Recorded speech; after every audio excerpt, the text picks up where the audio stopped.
مسند امام احمد بن حنبل میں روایت موجود ہے، پوچھا تھا یا رسول اللہ صلی اللہ تعالی علیہ وسلم کون سا صدقہ افضل ہے؟ اللہ کے پیارے حبیب صلی اللہ تعالی علیہ وسلم نے فرمایا وہ جو کسی تنگ دست کو خفیہ طور پہ دیا جائے۔ بندہ تنگ دست ہے، مجبور ہے، ضرورت مند ہے، لیکن اسے چھپا کر دیا جائے تو یہ سب سے افضل صدقہ ہے۔ مسند احمد میں بھی اور طبرانی میں بھی یہ روایت موجود۔ اور دوسرا، حضور علیہ الصلوۃ والسلام نے فرمایا ایک شخص زیادہ مالدار نہیں ہے، خون پسینے کی محنت کر کے کمائی کر کے لاتا ہے اور اس میں سے بھی وہ کچھ نہ کچھ اللہ کی راہ میں صدقہ کرتا ہے، تو یہ سب سے افضل صدقہ ہے۔ یہ بھی سب سے افضل صدقہ ہے اگر وہ کسی کو دیتا ہے، لیکن خفیہ طور پر، تھوڑا سا چھپا کر، لوگوں کی عزت کا خیال کر کے۔ ہمارے ہاں تو عجیب رسم چلی ہے کہ ہم یہ سمجھتے ہی نہیں کہ کسی کو چھپا کے دینے سے روحانی اطمینان کتنا ملتا ہے، کسی کو دے کر چپ کر جانے سے اللہ تبارک و تعالی بردباری کتنی عطا کرتا ہے، کسی کو دے کر خاموش ہو جانے سے اللہ تبارک و تعالی صحراؤں کی وسعت اور دریاؤں کی گہرائی جتنا حوصلہ عطا کر دیتا ہے۔ انسان اپنے چھوٹے سے قالب کے اندر، اپنے دل کے اندر کتنی وسعت محسوس کرتا ہے۔ اس نے اللہ کے بندے کو دیا ہے اور پھر وہ خاموش ہو گیا، پھر اس نے اجر اپنے اللہ پہ چھوڑ دیا ہے، اس نے پھر جزا اپنے مالک سے لینی ہے، یہ ارادہ کر لیا۔ یہ چیز انسان کو طاقتور کرتی ہے، ذہنی طور پر، قلبی طور پر، فکری طور پر اسے مضبوط کر دیتی۔ آپ دیکھیے یہ حدیث بھی مسند احمد میں اور ترمذی میں حضرت انس بن مالک رضی اللہ تعالیٰ عنہ سے مروی ہے۔ نبی اکرم صلی اللہ تعالیٰ علیہ وسلم نے ارشاد فرمایا کہ اللہ تعالیٰ نے زمین پیدا کی تو وہ ہلنے لگی، اللہ تبارک و تعالیٰ نے پہاڑ پیدا کیے اور پہاڑوں کو زمین پہ رکھ دیا تو زمین ٹھہر گئی۔ فرشتوں کو پہاڑوں کی شدت اور قوت پر تعجب ہوا کہ اتنی طاقتور چیز ہے پہاڑ، تو انہوں نے عرض کیا ہے ہمارے پروردگار کیا تیری مخلوق میں پہاڑوں سے بھی کوئی طاقتور چیز موجود ہے؟ تو اللہ تعالیٰ نے لوہے کو پیدا کر دیا، پہاڑوں کو کاٹ ڈالتا ہے۔ پھر متعجب ہوئے فرشتے، اے اللہ اس سے بھی کوئی طاقتور چیز ہے؟ اللہ تعالیٰ نے آگ کو پیدا کیا جو لوہے کو پگھلانے لگی۔ پھر فرشتوں نے پوچھا اے مالک اس سے بھی زیادہ کوئی طاقتور چیز ہے؟ اللہ تبارک و تعالیٰ نے پھر پانی کو پیدا کیا جو آگ کو بجھانے لگا۔ مالک اس سے بھی کوئی طاقتور چیز ہے؟ تو اللہ تبارک و تعالیٰ نے پھر ہوا کو پیدا کیا، تو فرشتے عرض کرنے لگے مالک اس سے بھی کوئی طاقتور چیز ہے؟ تو اللہ تبارک و تعالیٰ نے ارشاد فرمایا ہاں ہے۔ کون ہے؟ تو فرمایا وہ انسان جو دائیں ہاتھ سے صدقہ دیتا ہے اور بائیں کو خبر نہیں ہوتی، بڑا طاقتور ہے، یہ پہاڑوں سے طاقتور ہے، لوہے سے، آگ سے، پانی سے، ہوا سے طاقتور، یہ مضبوط ہو جاتا ہے اگر چھپا کے صدقہ دیتا ہے۔ اگر اللہ کے بندوں کو دے کے پھر یہ چھپاتا ہے، پردہ ڈالتا ہے اور اپنا اجر اپنے اللہ سے لینا چاہتا ہے تو یہ طاقتور ہے۔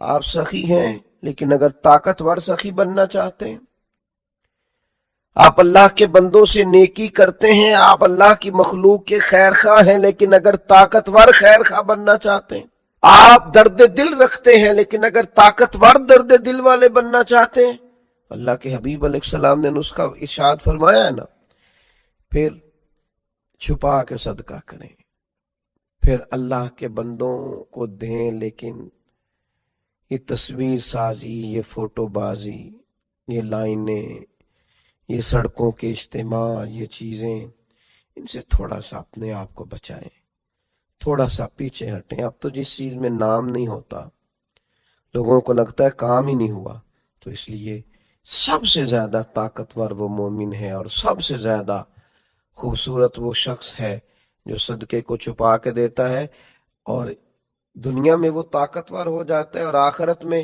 نبی پاک علیہ السلام نے 7 ایسے لوگ بیان فرمائے جنہیں اللہ تبارک و تعالی قیامت کے دن اپنے عرش کا سایہ عطا کرے گا جب اس سائے کے علاوہ سایہ کوئی نہیں ہوگا۔ ان میں بھی حضور نے فرمایا کہ وہ شخص ہے جو دائیں ہاتھ سے صدقہ دیتا ہے اور بائیں کو خبر نہیں ہوتی۔ اللہ تبارک و تعالی ہمیں توفیق دے کہ ہم اللہ تبارک و تعالی کے بندوں پر خرچ کریں اور یہ راز پھر اپنے رب کے ساتھ راز رکھیں۔ ہم دیکھتے ہیں کہ ہمارے زمانے کے اندر آہستہ آہستہ اعلانیہ دینے کا ہی رواج ہو گیا ہے۔ ہمارے زمانے کے اندر دینا اور بتلانا اور اس کا اظہار کرنا اور اس کا ذکر کرنا اور اس کی خبر دینا اور اس کی اطلاع دینا اور کوشش کرنا کہ لوگوں کو لائنوں میں لگایا جائے اور لوگوں کو ایسی جگہوں پہ بٹھا کے دیا جائے جہاں وہ آتے جاتے لوگ ان کو دیکھیں، نظر آئیں، یہ چیز بڑھتی ہی چلی جا رہی۔ چھپا کر اللہ کے بندوں کی عزت نفس کا خیال کر کے، ان کے وقار کا خیال کر کے، مومن کی عزت اللہ کی بارگاہ میں کعبے سے بھی زیادہ،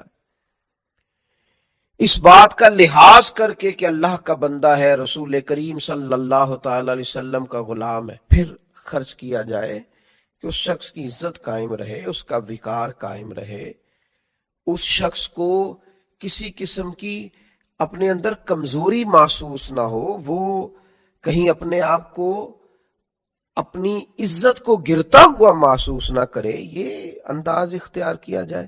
نبی اکرم صلی اللہ تعالی علیہ وسلم سے حضرت ابو ذر رضی اللہ تعالی عنہ نے پوچھا تھا، دین اسلام کی بنیاد جن 5 چیزوں پر ہے ان میں ایک بات زکوٰۃ کا ادا کرنا بھی ہے۔ نماز کے بعد قرآن مجید میں اور احادیث مبارکہ میں جس بنیادی چیز کا ذکر کیا گیا وہ زکوٰۃ کا ادا کرنا ہے۔ اللہ تعالیٰ نے فرمایا وَأَقِیمُوا الصَّلَاةَ وَآتُوا الزَّکَاۃَ، نماز قائم کرو اور زکوٰۃ ادا کرو، وَارْکَعُوا مَعَ الرَّاکِعِینَ، رکوع کرو رکوع کرنے والوں کے ساتھ۔ یہ جو زکوٰۃ ہے، یہ جو صدقات ہیں، یہ اپنی معنویت اور اپنے حسن کے لحاظ سے معاشرے کے اندر ایک عجیب سی خوبصورتی پیدا کرتے ہیں۔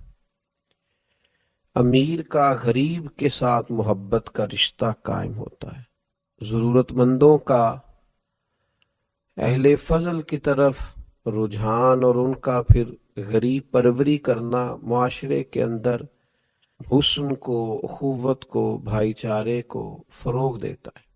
صدقات کے نبی کریم صلی اللہ تعالی علیہ وسلم نے جو فضائل بیان کیے اور ترغیب جو نبی کریم علیہ السلام نے ارشاد فرمائی، اس کی جاذبیت اور خوبصورتی کو اگر سمجھا جائے تو حضور علیہ السلام کا تھوڑا سا توجہ دلانا اور اس توجہ کے اندر حضور علیہ السلام نے جس طرح کی اہمیت اس چیز کو عطا فرمائی، وہ عجیب سا دل کو ٹھنڈا کرتا ہے۔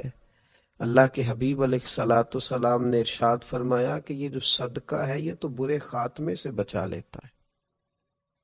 اتنی بڑی بات، اتنا بڑا اجر، یعنی انسان کو سب سے زیادہ جس بات کا ڈر ہوتا ہے وہ یہ ہوتا ہے کہ اختتام کہیں برا نہ ہو جائے۔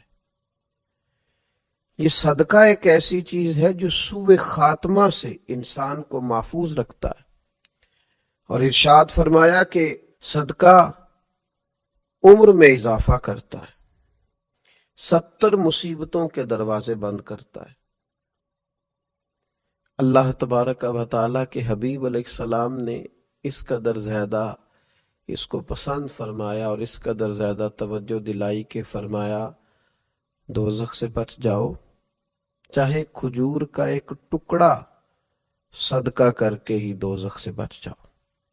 یہ چیز تمہارے لیے اللہ تبارک و تعالیٰ کی بارگاہ سے بہت بڑا انعام کا سبب بنے گی کہ تمہارے لیے دوزخ سے آزادی ہوگی۔ یقیناً جس بات کے فضائل ہوتے ہیں، جس کام کے فضیلتیں ہوتی ہیں، اسے نہ کرنے کی وعیدیں بھی ہوتی ہیں، تصویر کا دوسرا رخ بھی ہوتا ہے۔ ایک کام کیا جائے گا، اس کے فضائل ملیں گے، اجر ملے گا، ثواب ہوگا، اللہ رسول کی رضا نصیب ہوگی، معاشرے کے اندر غریب پروری ہوگی، لوگوں کا خیال رکھا جائے گا، انسان کے اندر رقت قلبی پیدا ہوگی، درد دل پیدا ہوگا، زکوٰۃ ادا کرنے سے، صدقات کرنے سے دوسروں کے بارے میں اس کی طبیعت کے اندر ڈھیر سارے خیر کے جذبات پیدا ہوں گے۔ لیکن اگر یہ کام نہیں کرتا، وسعت کے باوجود نہیں کرتا، اس پر فرض ہے نہیں کرتا، تو یقیناً پھر اس کی وعیدیں بھی ہوں گی، اس کے لیے سزائیں بھی ہوں گی۔ نبی پاک صلی اللہ تعالی علیہ وسلم نے ارشاد فرمایا، سیاستہ میں موجود ہے، فرمایا جس مال کی زکوٰۃ نہیں دی جائے گی وہ زہریلے سانپ کی صورت اختیار کر کے قیامت والے دن انسان کے گلے کا توق بنے گا اور لوگوں کو ڈسے گا، ہوگا وہ مال ہی۔ یہ مال اللہ کا فضل بھی ہے، لیکن اگر اس کی زکوٰۃ ادا نہیں کی جاتی تو یہ ایک زہریلے سانپ کی صورت میں صبح قیامت انسان کے سامنے لایا جائے گا، بخاری میں موجود ہے۔ کیوں؟ صحیح طور پر حساب کر کے، توجہ کر کے، اور کوئی مشکل نہیں ہے آپ کو، اگر آپ مال کے نصاب ہیں تو اس مال پر سال گزرنے کے بعد آپ کو 2.5% زکوٰۃ دینی ہے، 40واں حصہ دینا ہے۔ تو یہ کوئی مشکل کام نہیں ہے، لیکن نہ کریں گے تو اس کی سزا۔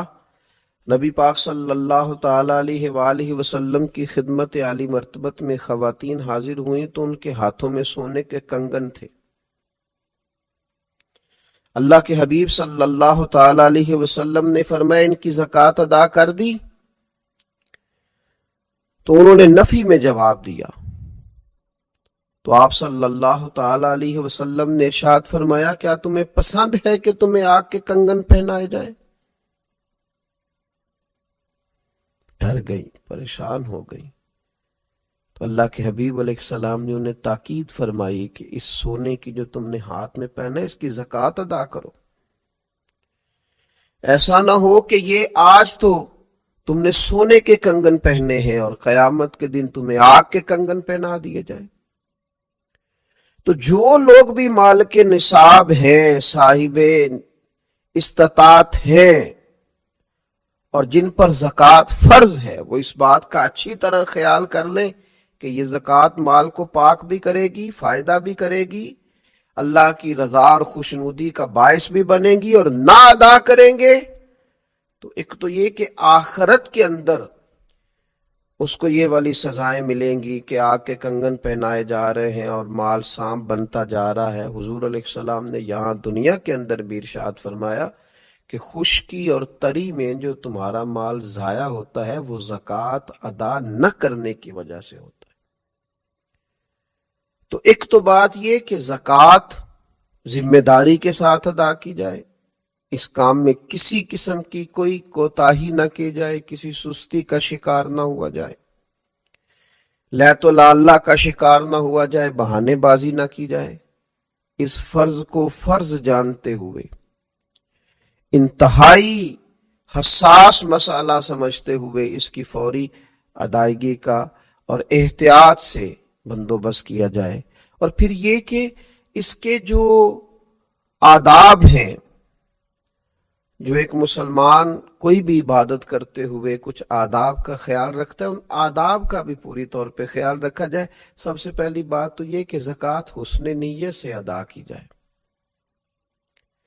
زکوٰۃ کوئی پتھر پھینکنے والا عمل نہیں ہے کہ جیسے بھی پھینک دیں گے، خوش دلی سے پھینکیں یا بد دلی سے وہ لگ جائے گا۔ یہ زکوٰۃ تو اللہ کی بارگاہ میں دینی ہے، صدقہ کو پتھر پھینکنے والا عمل تو نہیں کہ جیسے بھی پھینکے لگ جائے گا۔ یہ تو خالص اللہ کی رضا کے لیے دینی ہے۔ تو اس کے بارے میں تو قرآن مجید نے فرمایا وَمَا تُنْفِقُونَ إِلَّا ابْتِغَاءَ وَجْهِ اللَّهِ، تم جو کچھ بھی خرچ کرتے ہو اسی لیے تو خرچ کرتے ہو کہ تمہیں اللہ کی خوشنودی حاصل ہو۔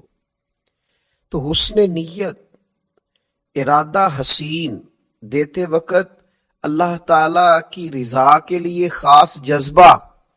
ایک بزرگ فرمایا کرتے تھے کہ میں تو جب صدقات دیتا ہوں تو جسے دیتا ہوں اسے اپنا محسن سمجھتا ہوں،